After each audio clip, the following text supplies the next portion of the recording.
Bonjour, je n'ai rien de préparé. Je raconte de mon cœur mes expériences de vie, comment j'ai grandi, puis l'histoire de mon début dans le domaine de préservation du patrimoine culturel. Présentement, je travaille comme gardienne culturelle de la nation Innu depuis 3 ans et demi. J'ai beaucoup appris pendant les derniers 3 ans et demi en travaillant avec la nation Innu. Ça m'a permis d'apprendre quels sont les problèmes principaux. Puisqu'il n'y avait personne dans ce rôle avant, on se retrouve en arrière par rapport à d'autres organisations. Dans les années 60, les gens ont été déménagés dans les colonies. Pourtant, notre peuple se trouvait parmi les dernières en Amérique du Nord à vivre encore des vies nomades, apparemment. Alors, c'est présentement que nous, on se mobilise pour le travail de conservation de notre patrimoine culturel qui nous a été enlevé. Mon parcours dans la vie a débuté dans une famille où mon père était un chef, président de la nation Innu, aussi négociateur principal de revendication territoriale. J'ai grandi entouré de politique, des droits des Premières Nations, des droits des Autochtones. Mon père a voyagé jusqu'aux Nations Unies pour parler de peuple Innu, pour présenter notre situation critique au monde. Toute ma vie, je me rappelle étant à table pour souper avec les autres. On ne m'envoyait pas au lit comme enfant. On partageait avec tout le monde. On avait des gens de partout. On logeait chez nous des gens de partout dans le monde. Mon père a commencé à travailler beaucoup avec les archéologues. Beaucoup de travail avec les archéologues. Après que la rivière Churchill, qui se trouvait sur nos terres, a été inondée avec un barrage pour créer le réservoir qui s'appelle Smallwood. Le réservoir Smallwood est très grand. En fait, il a une superficie de 6525 km². Donc, un énorme territoire a été inondé. Alors, mon père a commencé à travailler avec les archéologues dans un projet d'inspection de terre dans le but d'évaluer les dommages créés par les inondations. Nous n'avons jamais été consultés au sujet des travaux de réaménagement de la rivière. J'ai entendu parler que mon arrière-grand-père avait perdu des captures de ces pièges et d'autres choses qui restaient en arrière sur ces terres. En fait, ces terres représentaient une place très importante de réunion pour les Inuits de partout au Québec qui se joignaient là-bas avec les Inuits du Nord ainsi que des Inuits du Sud. Ils se rencontraient tous sur ces terres. C'était vraiment un endroit important pour le peuple Innu. Mon père me racontait que son grand-père, c'est-à-dire mon arrière-grand-père, il a retourné sur le lieu, mais il n'a rien retrouvé. Tout ce qui lui appartenait était disparu. Tout était perdu. La terre qu'il connaissait n'était plus là.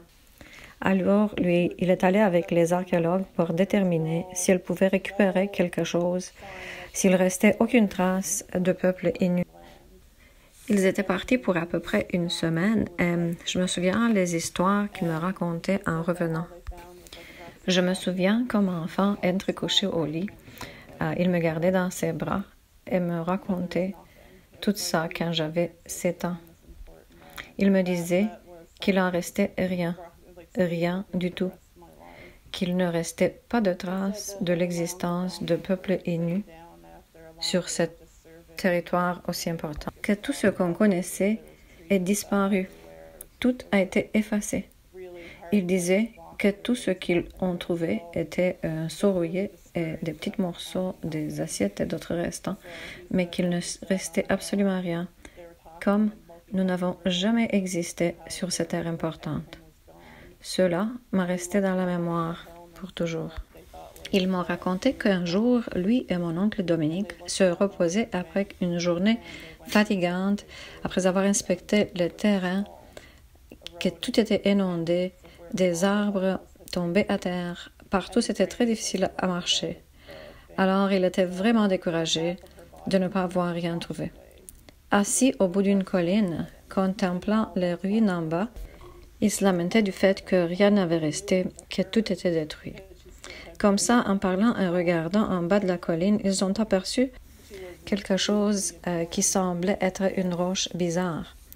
Descendant pour investiguer, ils ont découvert que c'était en fait un crâne. Ça faisait partie d'un tombeau qui a été partiellement érodé des bancs de sable par les eaux qui montaient. Alors, la moitié du corps était déjà pris par l'eau. Alors, c'était causé des inondations de réservoirs. En examinant les restants, ils ont observé que la moitié supérieure du corps était encore là et ils se sont rendus compte qu'il s'agissait d'une femme à cause du fait qu'elle avait encore des tresses des deux côtés de la tête. Elle avait une oreiller en plume de canard. Elle était soigneusement ornée pour son enterrement. Il disait que c'était une des choses les plus difficiles à voir, le corps de quelqu'un emporté par les eaux d'une inondation comme ça. Nous n'avons jamais été consultés en ce qui concerne cette inondation. On ne nous a jamais fait part de qu'est-ce qui va se passer. Nous n'avons pas eu le temps ou la chance d'aller chercher et replacer les corps de ceux que nous avons enterrés. Nos familles, nos ancêtres sont servis de ce terrain pour des milliers d'années. Alors mon père et mon oncle ont allé récupérer le restant du corps et on l'a enterré dans un autre endroit en profondeur de plus de 20 mètres où les eaux n'ont pas accès. Alors, après cette histoire, je me suis dit que je ne vais jamais plus permettre que ça se repasse à mon peuple, qu'on ne serait jamais mis dans la situation de découvrir la perte de tout ce que nos ancêtres et nous-mêmes, nous avons travaillé aussi fort pour obtenir. Alors, c'est comme ça que s'est entrelacée mon histoire de lancement de carrière. J'ai poursuivi mes études en archéologie et j'ai travaillé beaucoup comme technicienne de terrain en archéologie déjà au lycée. J'ai travaillé dans la communauté partout au Labrador et c'est en fait dans notre communauté qui se trouve un des plus grands sites de Terre-Neuve et Labrador qui date depuis 7000 ans, alors que le peuple Innu pour plus de 7000 ans sur cette terre qui constitue aujourd'hui la communauté de Sheji. L'importance de la terre, la place, la culture est donc illustrée avec éclat dans les histoires archéologiques de chez nous. C'est important de savoir que nous sommes chanceux d'avoir dans notre communauté un protocole d'accord avec le Bureau provincial d'archéologie de Terre-Neuve et de Labrador qui nous permettent de nous occuper de l'archéologie avant de la construction du logement. En fait, notre excavation a débuté à cause des découvertes lors de la démolition qui se passait dans les terrains de construction de logements.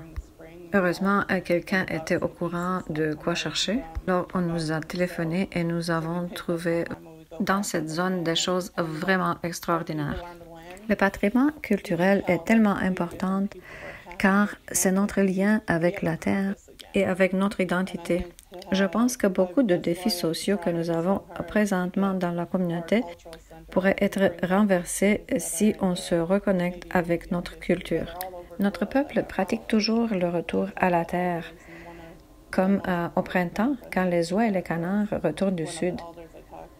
Quand on prend le temps de retourner sur la terre, de se connecter avec la terre, on peut voir l'impact. Nous sommes plus heureux. Nous avons retrouvé la joie de vivre. C'est pour cela qu'on travaille fort pour ouvrir notre centre culturel et pour qu'on ramène tous ces objets qui se trouvent présentement dans le Musée canadien de l'histoire et qui en fait nous appartiennent. Quand j'ai parlé à nos aînés, le plus important qu'on m'a dit, c'est que une fois nos biens retournés, tout ce qui est attaché nous revient aussi.